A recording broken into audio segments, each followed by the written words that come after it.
దేవునికి నీ సమస్య చాలా చిన్నది. చాలాసార్లు మనం ఏడుస్తాం కదా ఎవరిని బట్టో.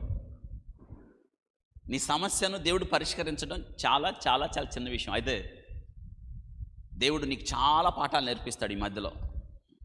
మనం ఏమనుకుంటామంటే, నేను ఇంతగా బాధపడుతున్నాను కదా ప్రభువా, నువ్వెందుకు చూస్తున్నావో. చూస్తాడు ఆయన. దావీదును చంపడానికి ప్రతినిత్యం ప్రయత్నం చేసిన సౌల్ని వెంటనే దేవుడు చొరవ తీసుకోలేదు. అతను ఉండనిచ్చాడు కొద్ది కాలం.